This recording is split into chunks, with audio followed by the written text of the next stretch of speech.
Hello, everybody, and welcome to the TBN Honors presented by BGM and myself. And I just want to start off by saying it was a hell of a year, and I'm sorry for the delay on this video, but man, this was fun to make. Let's get right into it. So the season recap, because I didn't make any video after week 13. It was a chaotic end to the season. The Big Greg division had 3 playoff teams. The Muff 4 had 2, and the Jenkins League had 1. Those players being Krana, Lucci, Erks, Grant, Hutz, and Geet. 4 teams have never made the playoffs before in league history. The division winners were Krena, he went 9-5. Hoos, he went 9-5, and then Geet, he went 10-4. The last 2 weeks decided everyone's fate. The league has never been closer, with an average win percentage of playoff teams. So the top 6 teams was the 63% basically, compared to last year's 66%. Basically meaning the gap between playoff teams was significantly smaller. So it's basically like it was within a game rather than like a game and a half, 2 games, basically is what that means. So it was an insane season. It was fun to be a part of it. So the playoff outcomes, the other 6 remaining league members faced off in the consolation bracket. Ashton Paul, Eric, Bergen, Kine, and Keaton. Again, 4 teams have never been here before either. So the bracket basically went to chalk, except Kine improves to 9th instead of 10th, and you guys can see them right here. Like, some of these matchups were pretty good. Some of them were pretty ass, especially the toilet bowl at the end of the year. But, I mean, it was exactly how you think it was going to go down. But just feel bad for the 4 teams that have never been here before. It's uncharted territory for these guys. And the winner bracket, first round buys went to Geet and Hoos. So the first round matchups were myself and Hutch, and then Krana and Erks would be the 3rd time this year they have played each other. Krana barely squeezes out a win in round 1, and then I took care of business against Hutz. It was pretty uneventful in my game, but in Krana's game, I mean, my God, it's hard to beat a team 3 times in a year, but I mean, my God, that game was really fun to go back and look on. And then round 2 also shaped up to be a good one, which was the 4 best remaining teams on paper, myself and Geet, and then Hoos and Krana. Geet's Cinderella run of a year comes to an end with a lack of experience comes to fruition, and then Krana's great year also runs out of luck and runs into an immovable force in Hoos. I just took care of business again, and then Hoos and Krana, I mean, it was, looking back on it, it was basically 3 weeks ago, almost, 4 weeks ago, honestly, to when I was looking back now. I mean, that game was really close up until, I'm pretty sure, I forgot if someone got hurt or something, but the luck streak for both of those Cinderellas came down, and Hoos and myself, it was inevitable. So, and then we have the Muff Bowl. Hoos, myself, the Chalk Championship, all year finally comes around. Both decorated fantasy members looking to add another chip on the belt. And with this year's prize pool increased, it just meant more. It started with Thursday when Derrick Henry and Malik Willis both went off to kick things off. Hoos was throwing jabs, trying everything in the book, but it wasn't just enough. I am inevitable. I am the 2025-2026 Muff Bowl champion, TBN champion. Fuck all you guys. I own this league. I'm just kidding. I mean, it was pretty obvious that what was going to happen with the team that was built on my end, and maybe there's next year for you guys, but like I said, I am inevitable. I'm going to jerk myself off. This was insane. It was an insane year. I choked away the division, but it didn't matter.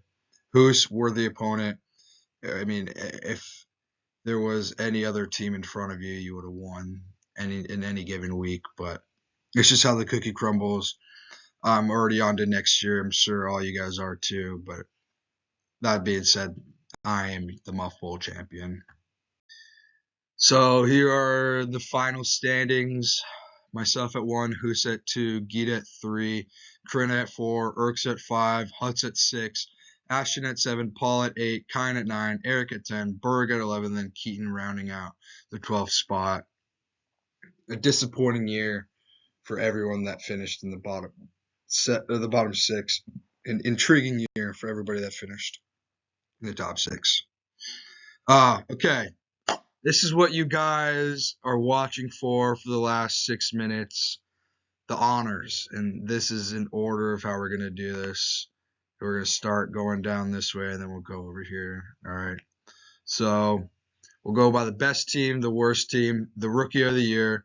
We'll go over the worst trade, the best trade, and then we'll go off of what you guys were voting on.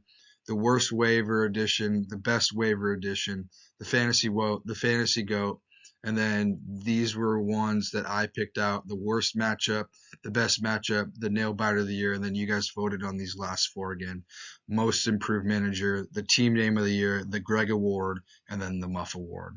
So without further ado, let's get right into these awards.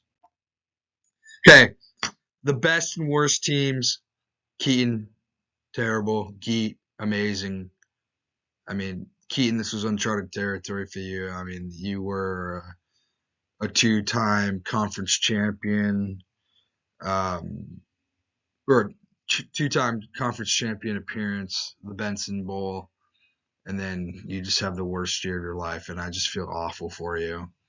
Geet, I mean, this is, again, another player in this league that has never been here before, never cracked double-digit wins before, so I got to applaud that to you. Hell of a year for you, Geet. Yeah. And then Keaton, I'm sorry, buddy. The rookie of the year, technically there was 2 options, but at the end of the day, there was really only one option because one of those options was in the league prior in year 1, took a year off, then came back, like the Ben Simmons. It didn't matter.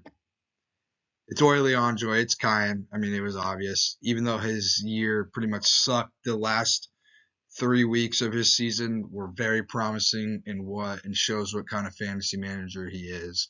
So the rookie of the year is Kyan, Consbrook, or Oily Enjoy. Okay. Worst trade.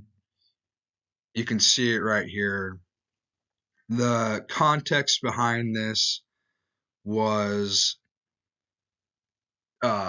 Paul was trying to, and he's Sabrina, he was trying to salvage his season. This was, I think, November 5th or November 11th. It's one of those when he was trying to save his season and try to get a, great talent in Garrett Wilson. But what he didn't realize was that he thought that Garrett Wilson was coming back the following week whenever this trade went through. I believe it was November 5th, and that he was coming back the next week.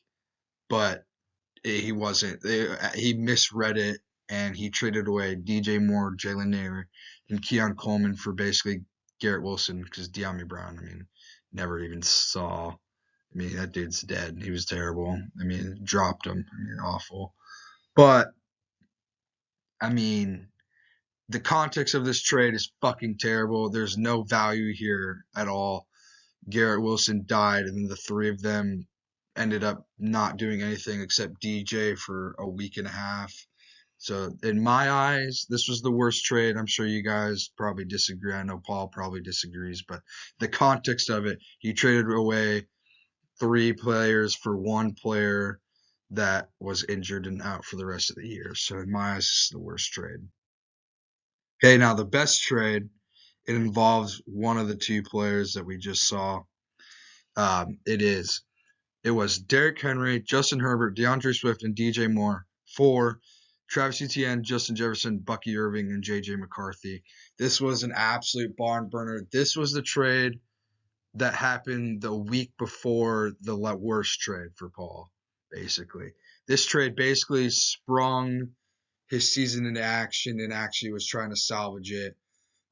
Getting a force like Derrick Henry, who continued to be amazing in the later stages of the year.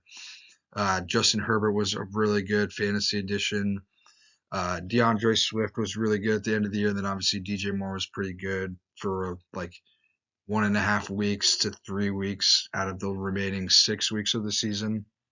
And then Etienne was always good. Jefferson, on the other hand, he's still good. Like he's still like a solid receiver too. But if we're saying Justin Jefferson is a solid receiver too, we got some fucking issues. But he's still good. Bucky Irving, this was before he came back. This was before anyone knew that he was going to be an RB1. But everyone knew when he did came back, he was an RB1. Then JJ McCarthy, he was like a fine fantasy play, like a good like mid QB2, maybe QB3, depending on what format we're looking at. But for us, he's a good QB2. I mean, the only reason I say this is the best trade because it's a 4-on-4. The value is there. Both sides are equally as good in my opinion, especially looking back now. One side of it, on Paul's side, he was trying to save his season, and he did. He was trying to fight with what he just got in Henry, Herbert, Swift, and Moore. And then on the other side, it was a good sell job by Keaton, and it was a good way to make it fair. So in my eyes, this is the best trade. And again, I know you guys probably disagree, but at the end of the day, fuck them. Okay, worst waiver edition. Disclaimer, I couldn't really pick one. I couldn't find a waiver edition that was bad for the qualifications and better list off. That it's when a manager picks up a player and inserts them into the starting lineup. But after looking at all the waivers throughout the year and seeing where managers picked up and put into starting lineups, there literally wasn't a player that fit this requirement because anyone who picked up a player pretty much didn't really start him unless they were like Rico Dowdle or Michael Wilson or something. Somebody of those caliber waiver additions like Geno Smith or something where they like were playing and they did good, but then when they started to be bad, they didn't either start them or they just dropped them. So I'm gonna put myself out there and say so the worst waiver addition is any of my own from like the last like 3 weeks of the season where I was picking up like Malik Neighbors, fucking Amir Abdullah, there's like random fucking Nebraska players, like Thomas Fedoni was rostered on my team at one point. So like in my eyes, I had the worst waiver additions, but also I didn't start him. Like no one had a bad waiver addition. So good job to everyone on that. Okay, this is where we get to some of the fun stuff. I know you guys, this is long as hell. It's already 13 and a half minutes, but this is what you guys have voted on. Also myself. The best waiver edition nominees are, you see them right here, Rico Dowdle, Michael Wilson, and Jacoby Brissett. I mean, holy moly.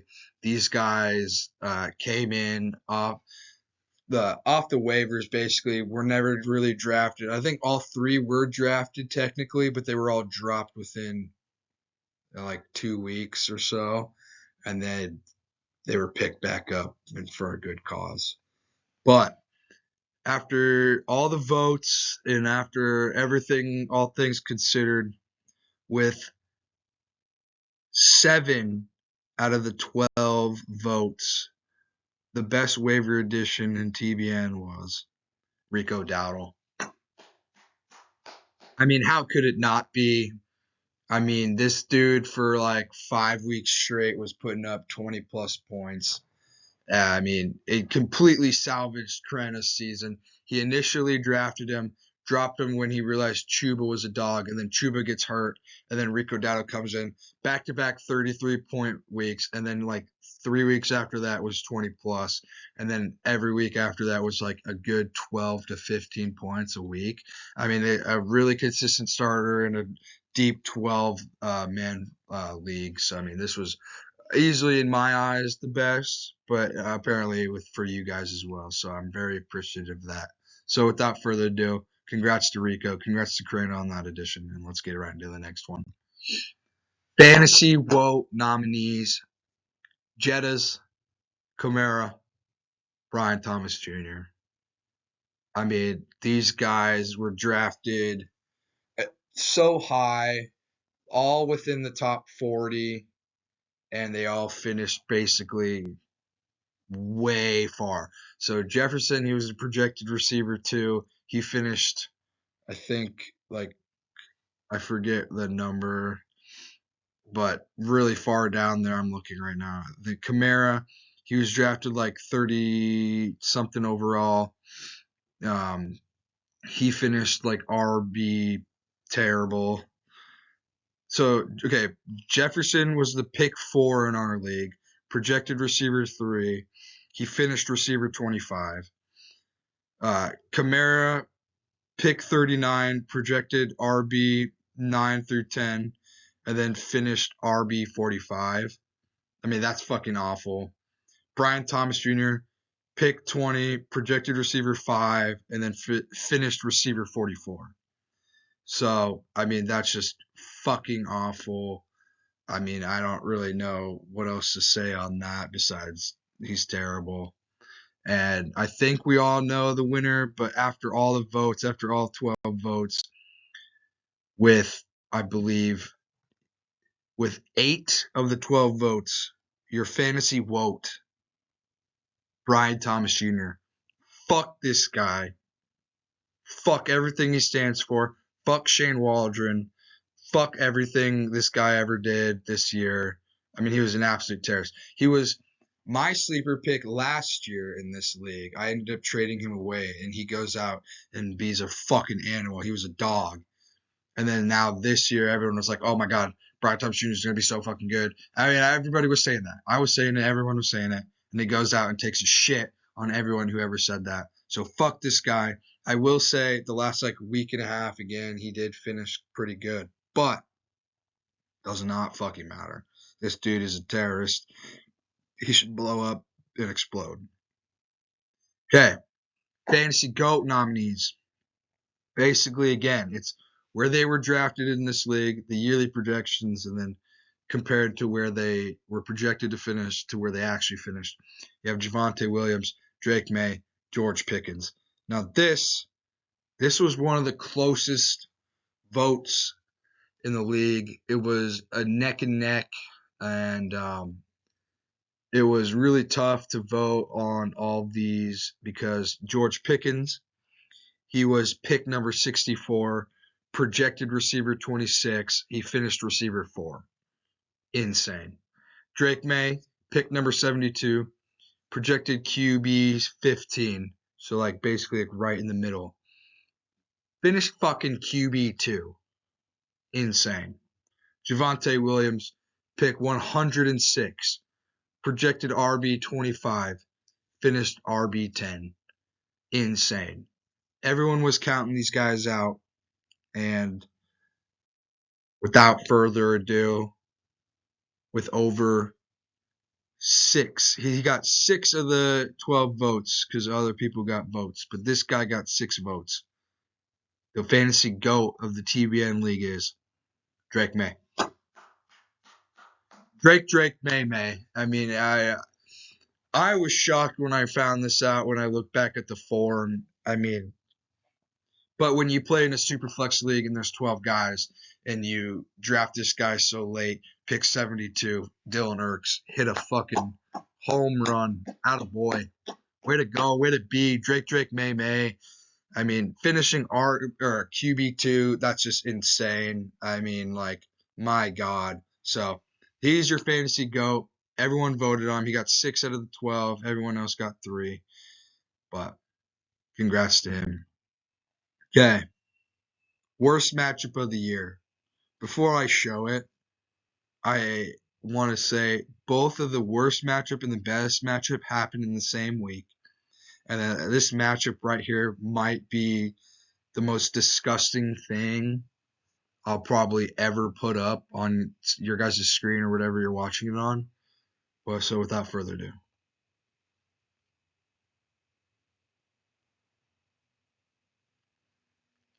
Jake Rinsport, Oily Andre, week 12, 61.34 to 161.2.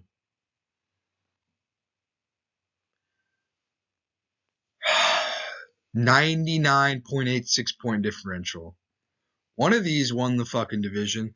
The other one lost and almost got last. I mean, I don't even know what to fucking say. This is the most disgusting thing I've ever seen in my entire life. I mean, it was just disgraceful to look at this. I was so, and in the recap video, I was like, what the fuck is going on? And I mean, these are the worst match of the year. Whatever. Kind absolutely kicks the shit. 99.86. I don't even think I've seen. And both of these had their like starters, and like this is a team with Geet that had fucking Josh Allen, Bijan, Achan. I guess I could say Judy, Mark Andrews, like those type. Christian Watson at the time, like 61 points. And then Kine over here had fucking, I forget, both Seahawks running backs, Brian Thomas Jr., Michael Wilson, I forget the other quarterback, Dak and T-Law, I'm pretty sure. I mean, it just absolute ass beating. So I spent 2 minutes on this, but this is just disgusting. Worst match of the year, probably ever. Okay. Best match of the year. Like I said, this happened in the same week. Husker taking on Nazi Germany. Hus versus Huts. I mean, this matchup right here was absolutely unbelievable. Absolute cinema. Throw up the fucking meme. 156.4 to 151.4, or 151.8, excuse me. This matchup right here single-handedly decided the division. I mean, you guys can see it on the fucking 9-5 and 9-5. The winner of this match would have won the division and would have got the bye, is what would have happened. So 4.6 point differential. And it's not the closest matchup. That's not what we're going off of. But this was the highest scoring match and this was the match that meant the most in terms of playoffs and seeding and points for and all that shit. High scoring matchup by far. I mean, this was an insane matchup to follow on. And the fact that it happened in the same week as the worst is fucking insane. So congrats to you both. Okay, nail biter of the year. I mean, this one happened so early on when I was looking back at all the matchups. I was like, holy fuck. I didn't realize how much of an impact that this matchup will have, especially looking back now, pretty much 5 months later after it, or 4 months later after it happened. So, Orange Buffet taking on Ruby Bar Click, the first of 3 matchups between the two. And again, it pretty much decided who was going to win the division. Not by much, but it pretty much did at the end of the day. Because Ruby finished 9-5, Dill finished 8-6. If Dill wins this game, he finishes 9-5. And that means he'll win the division. As you can see, he finished 3rd. Grana finished 1st. Just an absolute nail biter. I mean, 0.78 point differential. It set the tone and ended up being the costly factor in the division race, like I keep saying. I'm also pissed off because I'm the middleman. I was 2nd in the division, and I know I should have won it. But these two, week 1, duking it out, nail biter of the year, 0.78 point differential. Congrats to you both, but mainly congrats to Krana. Fuck you, Dill. Okay, most improved manager nominees. This is what you guys voted on. Jake Sport or Geet, Ruby Bartlett, Krana, or Doran's Buffet and Erks. Okay? So some context. Geet, he went from a 7-7 record and in 9th place to 10-4 and in 3rd place this year. Okay? That's a 3-game difference and a 6th place differential, I guess. I mean, absolute historic season from this guy, especially from auto drafting to being one game short of the championship. Crana, he went from a 2-12 record and in 11th place last year to 9-5 and in 4th place, also being one game off of the championship and one game off of the money. I mean, just absolutely insane turnaround, and got to give all props. A historic season for him as well.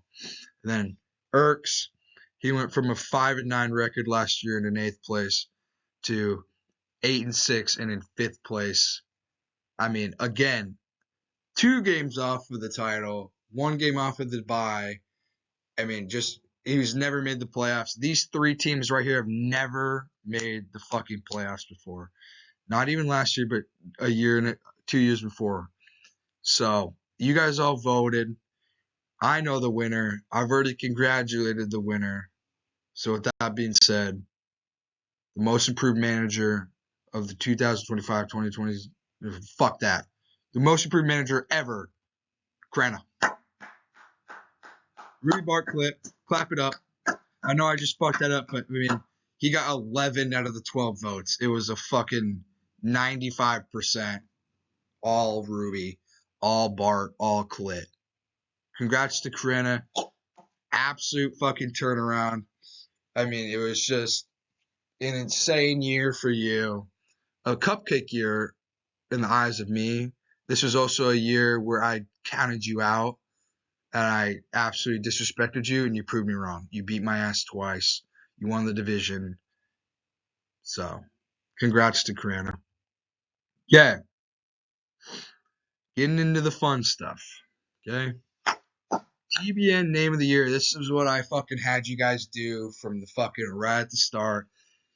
And I narrowed it down to the top 4 based off of the 1 through 10. So I had everyone rate every team name 1 through 10 12 times. And everyone was allowed to give themselves a 10 out of 10 just because it made the Google form easier. But without further ado, these 4 teams had a score of 7 or higher. So these are the top 4 scores. Jay Kernsport, Gwyneth Grace Grease Trap, Orlean Joy, Miss Mahmood's Mega Mutts.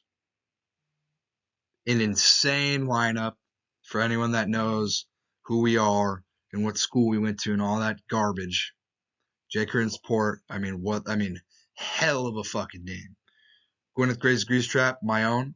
Took me like a day and a half to come up with that shit in onomatopoeia.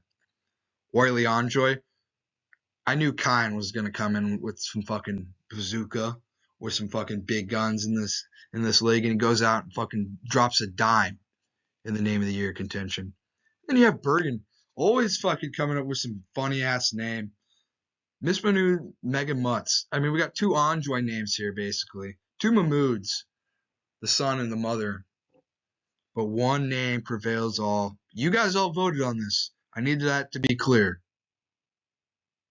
And the winner of the TBN name of the year, with a final score of 8.33 out of 10, Gwyneth Grace Grease Trap. I'm not going to jerk it off. I've known this since fucking October. I feel honored that you guys think I have the best name. It's a fucking consolation prize to what the actual prize of the league was, but I'm honored. So thank you guys. And maybe have better names next year. That's all I got to say. Okay. This is what these are my favorite 2 awards, but we'll start with the Greg Award, the worst manager in terms of just being an awful manager, in terms of just being a fucking retard. That's literally why it's called the Greg Award. I mean, you don't make any trades, you don't really fix your lineup, you don't pick anybody up, it's just stuff like that gets factored into it. I mean, in terms of lack of moves and all that shit. Like I keep saying, draft picks, like how you drafted factors into this, and then your overall record. So you have Keaton, Eric, and Hutz. My reasoning for Hutz being here is that he didn't make a single fucking move all year. He didn't do anything. No trades, no nothing. He had Tyreek Hill and Mahomes and I forgot somebody else. They were all rostered, so didn't even put them in IR spots. Just like completely lack of awareness. But he made the playoffs. Eric's here. Same thing. Made some devious, diabolical, fucking retarded ass trades that didn't even go through. Didn't make any single fucking. He was active on the waivers, but didn't really do anything with that. His team fucking sucked. Just fucking awful.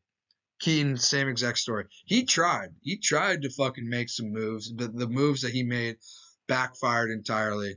He had the worst record. He fucking finished dead last after basically being a game away from the title and then win away from winning the title, and then now he's in last place. So those are my reasonings for why we voted on these three. And the Greg goes to Eric Dickout. Fuck this guy. Fuck everything he does in fantasy. Over 55% of the votes. So it's not just me saying fuck you. Half the fucking league says fuck you. 0 trades. Decline from last year and a horrible draft. This guy fucking Gregged. I mean, the whole league saw it. I mean, fucking 7 of us saw it. So, I mean, I don't know what else to say, but you just Gregged all fucking year. Get better next year. Fuck you. Okay. Now we have the most prestigious award ever in this league, and we have some names here that completely 1000% deserve it. Crana, I've already jerked him off, the most improved. Everybody knows his story by this point now. I mean, it's just absolutely historical what he's done. I mean, 4th place, almost in the money, generational turnaround, great draft, great waivers, great everything. Great everything. Cannot hint that enough. And you have Husker, a decorated fantasy manager, a guy who's been around the block numerous times, always ready to punch you in the fucking mouth. His team was one of the best from week 1 to week 17. Just absolute dominance every single year, and especially this year.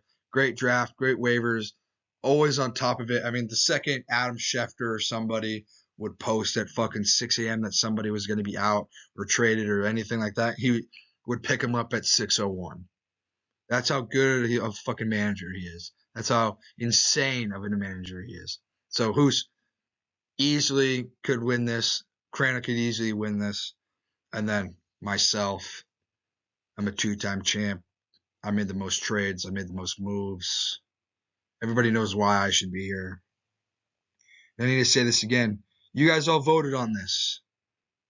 Okay? So it's not just me being biased like how it was last year when I gave Bergen the Muff Award. Berg was the Muff Award last year. So props to Bergen. Love you, Berg. So these 3 names about to get selected.